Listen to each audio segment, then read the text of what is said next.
दिल्ली भारत का दिल, जहां राजनीति और सरकारी नीतियां अक्सर चर्चा का विषय बनती हैं।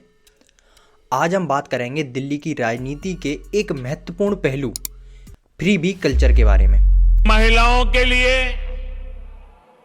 युवाओं के लिए, स्कूल में पढ़ने वाले बच्चों के लिए, दिल्ली के मध्यम वर्ग के लिए, ऑटो चलाने वालों के लिए, दुकानदारों के लिए अब मुफ्त में लोगों को उपलब्ध कराई जाएगी देश भर में। क्या यह कल्चर दिल्ली के विकास के लिए मददगार है या यह राजनीति स्वार्थों का हिस्सा है? इस कल्चर से आम जनता को कितना फायदा हो रहा है और राजनेताओं को कितना? इन सब सवालों के जवाब मिलेंगे आपको इस वीडियो में, तो वीडियो को लास्ट तक जरूर देखें। फ्रीबी कल्चर का मतलब है वो सरकारी योजनाएं और वादे जो आम जनता को बिना किसी खर्चे के दी जाती हैं। दिल्ली में यह फ्रीबी योजनाएं बरसों से सुर्खियों में रही हैं। फ्री बिजली, फ्री पानी, मुफ्त चिकित्सा सेवाएं और शिक्षा योजनाएं, इन सभी ने दिल्ली के निवासियों को आकर्षित किया है।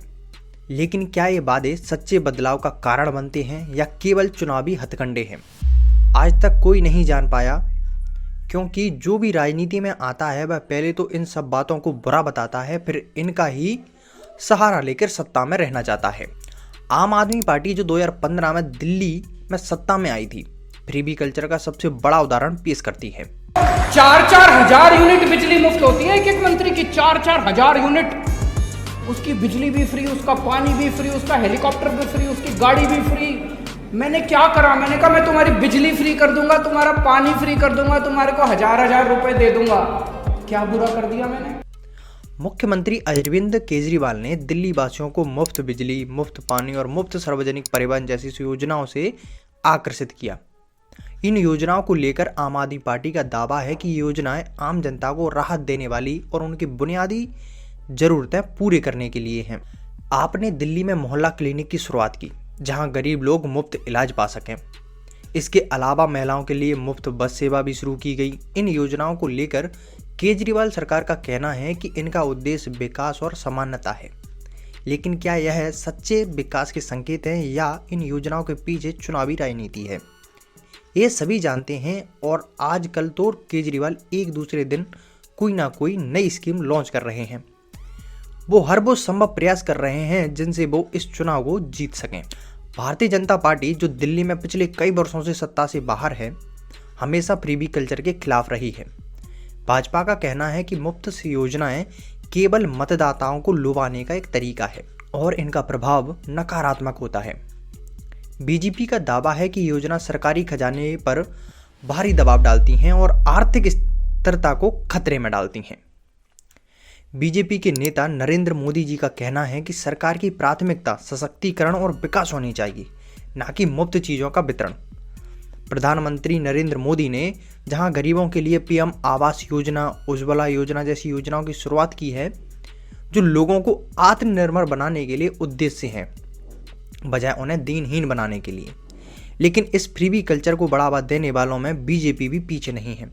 उन्होंने भी महिलाओं को 2500 रुपये देने का वादा किया है। साथ ही बहुत सी स्कीमों को भी वोटर्स को लालच दिया है। एक तरफ फाइनेंस मिनिस्टर सीतारमण कह रही हैं कि एक कल्चर सस्टेनेबल नहीं है और फ्यूचर में भारत की जीडीपी को डाउन कर सकता है, और वहीं दूसरी तरफ बीजेपी फ्री सेवाओं के वादे पे वादे करती जा रही है। कांग्रेस पार्टी भी फ्रीबी कल्चर का हिस्सा रही है, लेकिन उनका दृष्टिकोण थोड़ा अलग है। कांग्रेस ने हमेशा गरीबों और किसानों और महिलाओं के लिए कई योजनाएं प्रस्तावित की हैं। जिन राज्यों में कांग्रेस की सरकार है, उन राज्यों में भी कांग्रेस ने मुफ्त बिजली और अन्य सेवाओं का देने का वादा किया है। कांग्रेस का कहना है कि फ्रीबी कल्चर से कोई हानि नहीं है अगर यह योजनाओं गरीबों को सशक्त बनाने के लिए बनाई जाएं। हालांकि कांग्रेस ने न्याय योजना की शुरुआत की थी, जिसमें गरीब परिवारों को प्रत्यक्ष रूप से नगद रुपए देने की प्रस्ताव रखा गया था। क्या कांग्रेस का यह तरीका लोगों की आर्थिक स्थिति सुधारने में मदद कर सकता है या खुद कांग्रेस की आर्थिक स्थिति को सुधारने में? फ्रीबी कल्चर के कई फायदे हो सकते हैं। यह गरीबों और कम आय वाले वर्गों के लिए तत्काल राहत प्रदान करता है, जैसे मुफ्त स्वास्थ्य सेवाएं, शिक्षा और बुनियादी सुविधाएं। ये वाकई महत्वपूर्ण है, लेकिन क्या यह दीर्घकालिक आर्थिक स्थिरता को खतरे में डालता है? क्या मुफ्त चीजों का वितरण सरकार के खजाने पर दबाव नहीं डालता? विशेषज्ञों का कहना है कि अगर मुफ्त सेवाएं दी जाएं तो सरकार को इनके लिए धन जुटाने का तरीका ढूंढना होगा जिससे अर्थव्यवस्था का बुरा असर ना पड़े। इसके अलावा यह योजना लोगों को आत्मनिर्भर बनाने की बजाय उन पर और निर्भर बना रही है। लेकिन आम जनता का क्या कहना है? दिल्ली के लोग इन मुफ्त योजनाओं को लेकर क्या सोचते हैं? क्या वे इन योजनाओं को सच्चे विकास के रूप में देखते हैं या एक महज चुनावी चाल के रूप में? दिल्ली में फ्री कल्चर का एक बड़ा मुद्दा बन चुका है। क्या मुफ्त योजनाओं का वितरण चुनावी फायदे के लिए है या लोगों के जीवन को असल बदलाव ला सकता है? इन चुनावों में हम देखेंगे कि दिल्ली के लोग किसे चुनते हैं। क्या वे विकास और सशक्तिकरण को पसंद करेंगे या मुफ्त योजनाओं को प्राथमिकता देंगे?